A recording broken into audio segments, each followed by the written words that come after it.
Contohnya kita akan bagi pelepasan diri 9,000. Setiap individu, kira suami atau isteri akan dapat pelepasan tersebut lah. Dan seterusnya kita boleh juga pilih taksiran sama ada suami atau isteri tiada pendapatan cukai. Dan yang terakhir itu taksiran individu adalah bujang, janda, balu atau duda, dan akhirnya si mati. Okey, saya rasa kita buat lebih bertenang sikit. Baik. Okey, untuk membuatkan Cik Fairuz selesa dan juga semua faham. Baik. Okey, yang pertama sekali bila kita kata nak pilih taksiran apa tu, dia memang akan keluar berasingan, bersama pasangan dan sebagainya. Baik. Okey. Taksiran macam mana kita nak pilih untuk berpasangan? Kalau dua-dua bekerja sebenarnya dia sesuai berasingan atau pilih bersama pasangan? Okey, kalau dulu bekerja kita tengok kepada gaji lah. Kita tengok gaji. Sekiranya saya lebih suka nasihatlah kepada pegawai cukai lebih memilih taksiran berasingan sebagaimana yang saya maklumkan sebentar tadi, di mana dia lebih ke arah lebih banyak diberi kepada bahagian pelepasan itu sendiri. Kalau taksiran bersama kita cuma dapat pelepasan 4,000 saja. Kalau taksiran berasingan tu kita dapat, isteri dapat 9,000, suami dapat 9,000. Kelebihannya di situlah saya lebih menasihati pembayar cukai di luar sana yang suami isteri bekerja lah untuk membuat taksiran berasingan lah. Okey, tapi kita kata pasangan kita tidak bekerja, maka kita pilih bersama. Tak kisahlah pasangan tu lelaki atau perempuan tidak bekerja. Betul. Kita pilih bersama. Betul. Okey, macam mana pula kalau seorang bekerja, seorang lagi bisnes? Seorang lagi bisnes. Berasingan lah. Sebab lagi satu yang bisnes tu nanti dia kena juga untuk pendapatan bisnes dia kena lapor juga. Okey, jadi kita dah yang pertama, kotak yang pertama selesai. Baik. Okey, selesai ya, berasingan ke berpasangan ke semua dah selesai. Alright, yang seterusnya kita nak tahu apakah pelepasan baru untuk tahun 2022? Okey Haifah, untuk kalau kita tengok tak ada jauh beza untuk pelepasan tahun 2021 sebenarnya. Cuma tahun ni dia ada satu dua perkara yang tambahan saja. Okey. Contohnya seperti perbelanjaan, bayaran pemasangan, sewaan, pembelian termasuk sewa beli peralatan atau langganan bagi penggunaan kemudahan pengencasan kenderaan. EV. Ya. Kan kita nampak sekarang dah ada kat Petron atau stesen sekarang kan kita nampak ada bahagian charge tu. Cuma kita terhad pada 2,500 sajalah. Dan pastikan simpan resit-resit tu selama 7 tahun. Dan selain itu juga kita ada penambahan dari segi caruman perkeso. Sebelum ni kita ada tahun 2021 250. Untuk tahun ni kita up sikit kepada 350. Okey. Dan antara lain saya rasa yang orang nak tahu juga, kalau sebelum ni kan dia ada untuk pelepasan ibu, pelepasan bapa yang 2-3 tahun sebelum ni kan kita kena masukkan nombor IC mak ayah kan. Okey, tapi sekarang dia macam dah sekalikan. Betul. Apa dia? Okey, kalau disekalikan, contoh sebelum ni kan kita perlu masuk Haifah kan. Maksudnya IC ibu, IC bapa yang masih ada lah. Lepas tu berapa orang yang menuntut, adik-adik kita berebut di situ. Berebut semua kena share. Lepas tu kena telefon tu. Nampak betul kan? Saya ingat. Okay. Kena telefon kan, kena tanya dah kakak contoh. Kau ambil berapa? Kau letak tak? Biasa. Okay. Kita tak nak ada redundant lah, maksud dia sorry guna bahasa Inggeris sikit Kita tak nak ada maksud dia kalau tu kita berapa orang tuntut itu saja boleh tuntut. Betul. Orang lain tak boleh tuntut. Okey, untuk kita dah rangkumkan iaitu pendapatan itu terhad pada 8,000. Maksud di sini ibu bapa itu disebut merujuk pada ibu bapa kandung lah.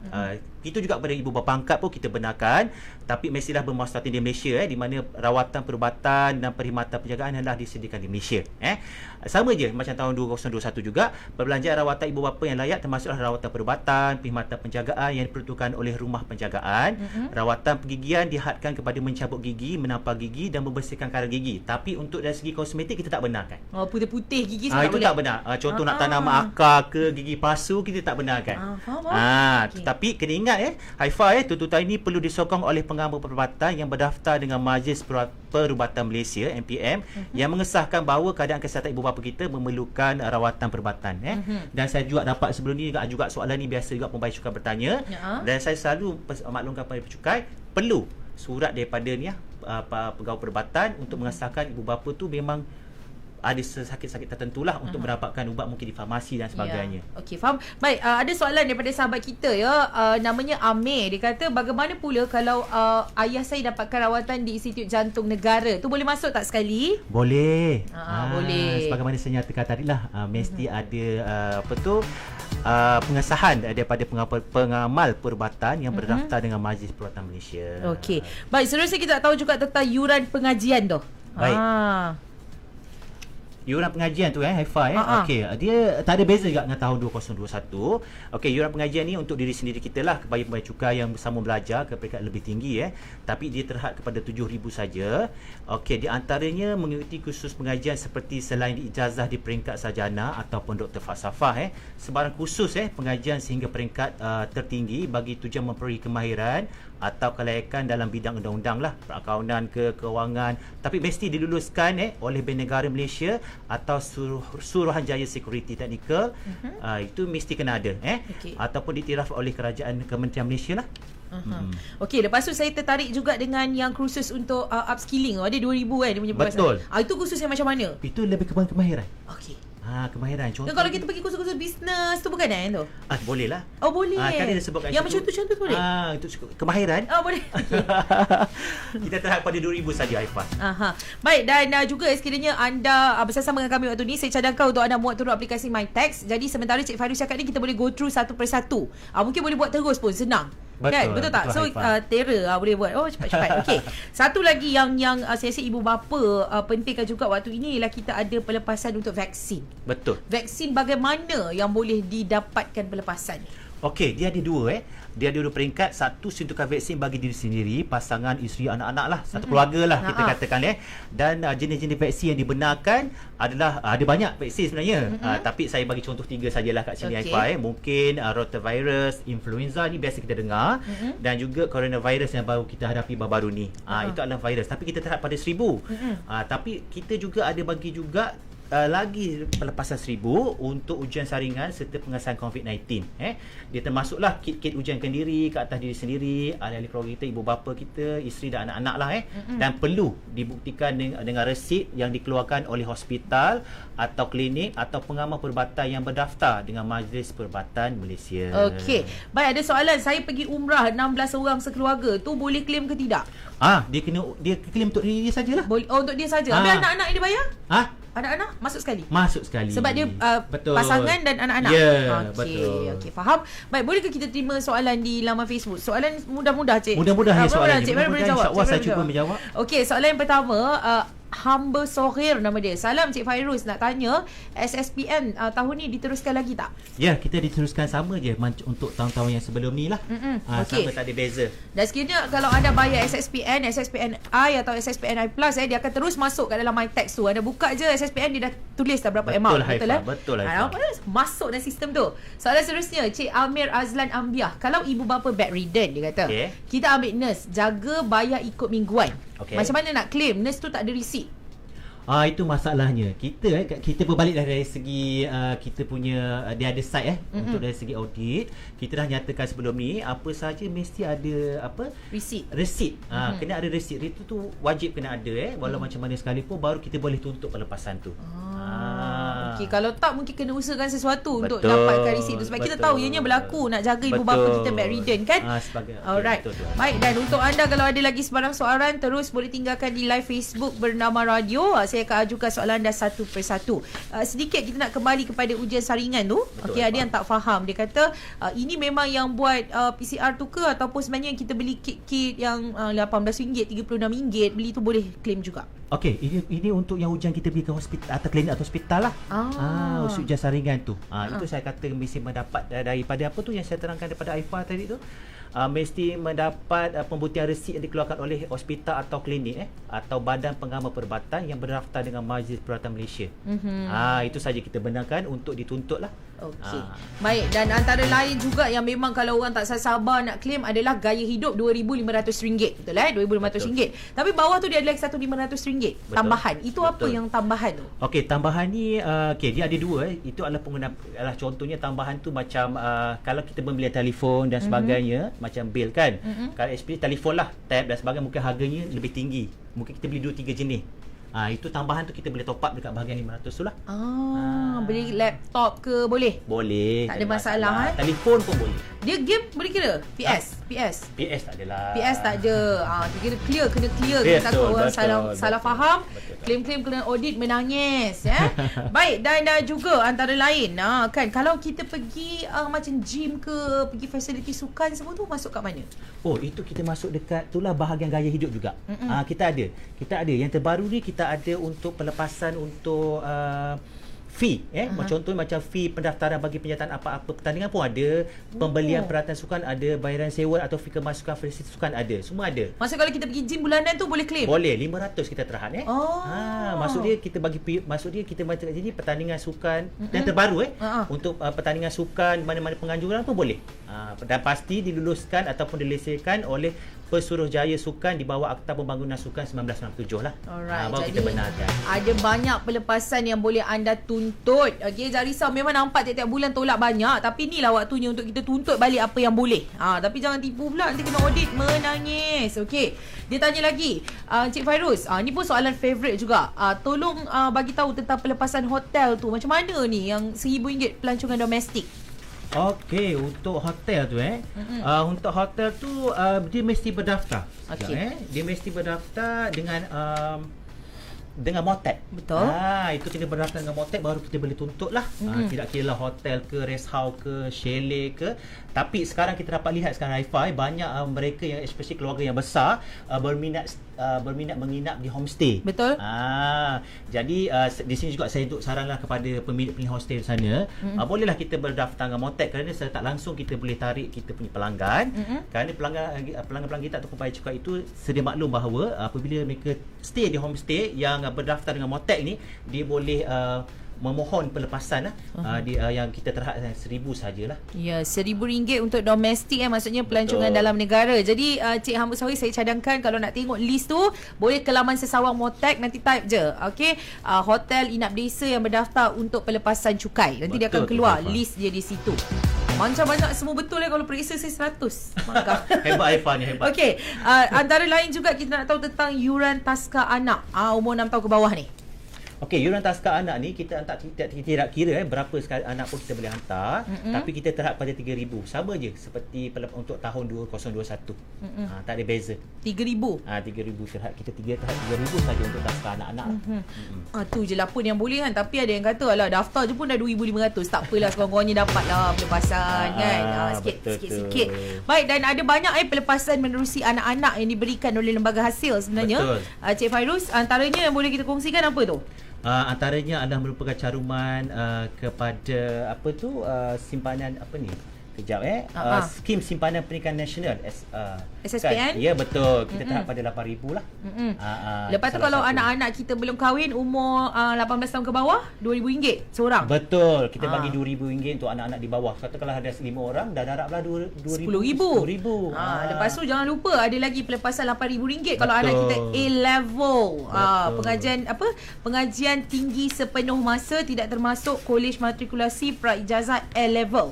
Kan? Lepas tu apa lagi? Ada kursus kalau anak-anak kita masuk yang diiktiraf pun kita dapat juga pelepasan. Betul tu Haifah. Untuk anak kurang upaya? Kurang upaya kita bagi RM6,000. Tapi sekiranya anak kurang upaya 18 tahun ke atas, ada pendidikan yang tinggi, kita akan total akan dapat RM14,000. 18 tahun ke atas kan?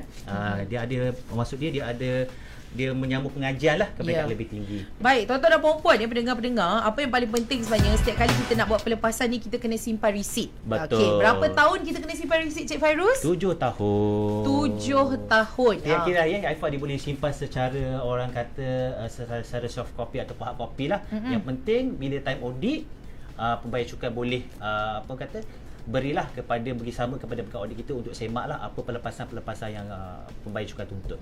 Okey, tu soalan daripada Avra. Dia kata berapa tahun kena simpan? 7 tahun simpan resit. Ada banyak cara lah. Ada orang suka konvensional, dia suka nak simpan resit tu, anda limitkan lah simpan dalam file. Ada orang dia tangkap gambar, dia masukkan dalam Google Drive. Macam-macam cara. Yang penting kalaulah anda diaudit, anda ada buktinya. Betul. Macam tu. Okey, untuk pelepasan insurans nyawa dan KWSP sehingga RM7,000 untuk kedua-duanya, betul Betul. Tapi dia ada beza lah kat situ. Okey, apa bezanya? Okey, kalau untuk yang yang berpencen lah kita terus bagi kepada, biasanya kita akan bagi insurans nyawa 7,000 lah.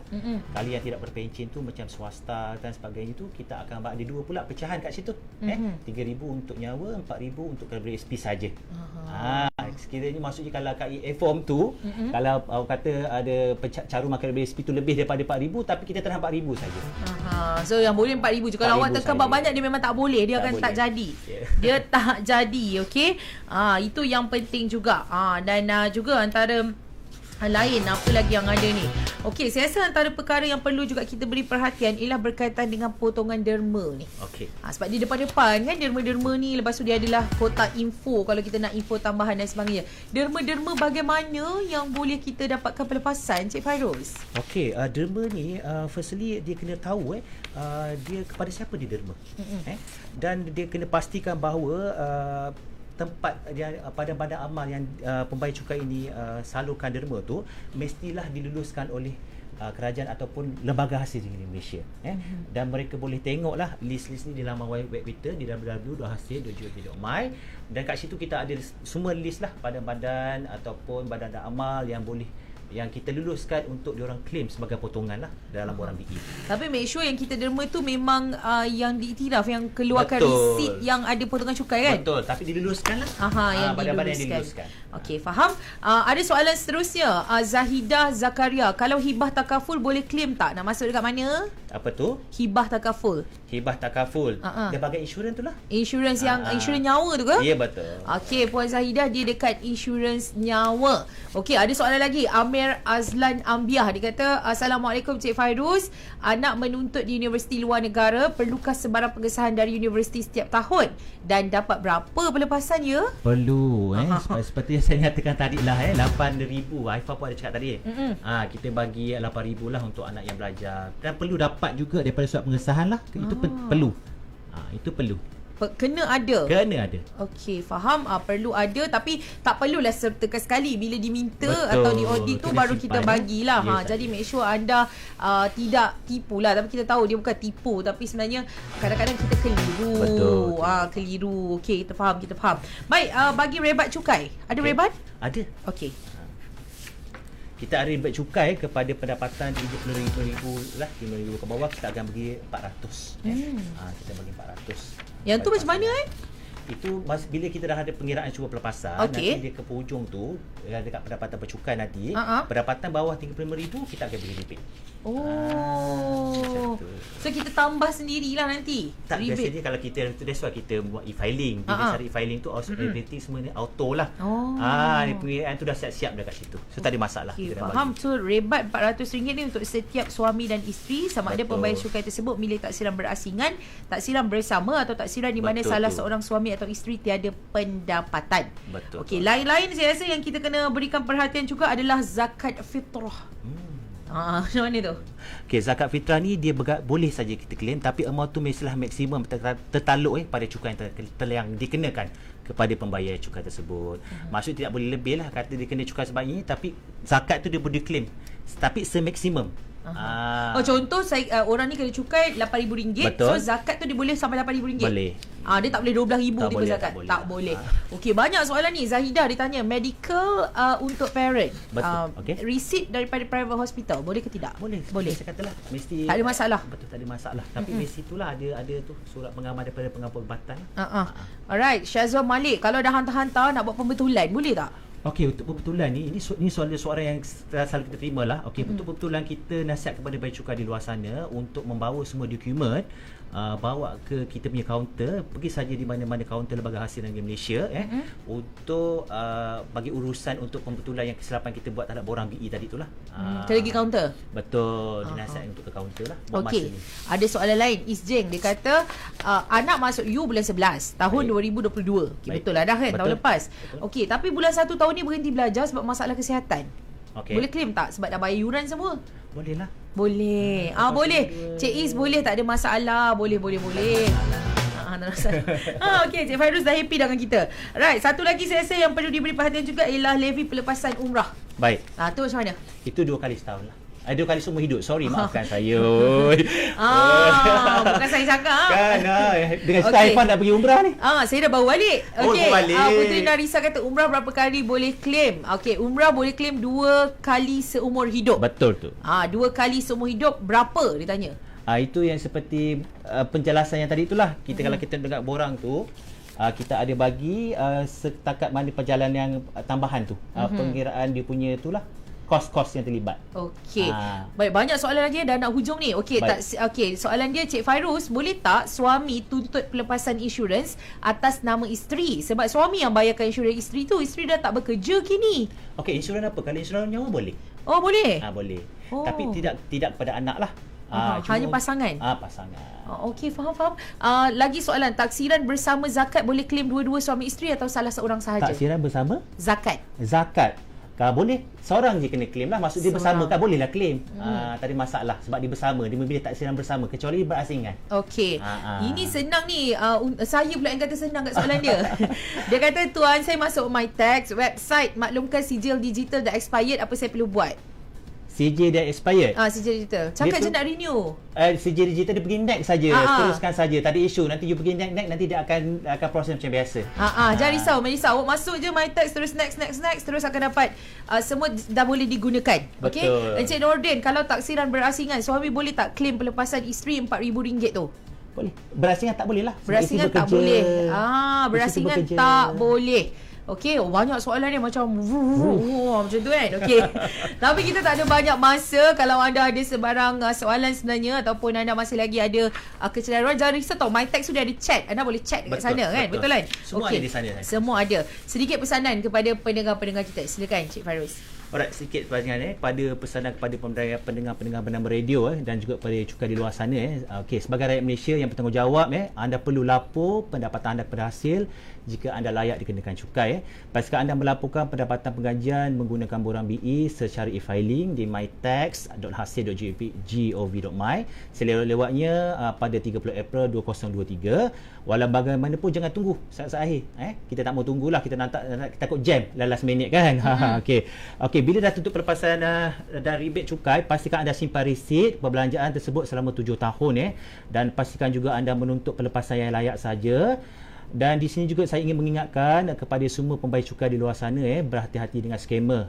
Skamer kita banyak sekarang, skamer banyak tak kira melalui aplikasi macam-macam dia cuba untuk kita untuk ni menipu pembayar cukai lah Dan sebelum tu dapatkan dulu pengasahan daripada hasil sebelum melakukan sebarang transaksi apabila menerima panggilan yang meminta anda untuk membuat bayaran cukai.